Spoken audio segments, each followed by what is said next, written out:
Nagkaloob din ng tulong pinansyal ng United Nations para sa mga nasalanta ng Bagyong Pablo. 10 milyong Emergency Response Fund ang inilaan ng United Nations upang muling makabangon ang mga nabiktima ng kalamidad. Si George Bandola nag-uulat.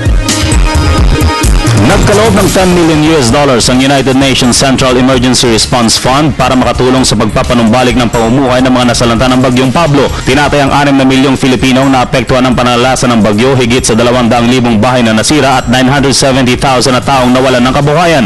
Naapektuhan ng bagyo mga mahihirap ng sektor sa Mindanao, kung saan ayon sa United Nations ay matagal nang nakakaranas ng kakulangan sa pagkain at limitadong infrastruktura.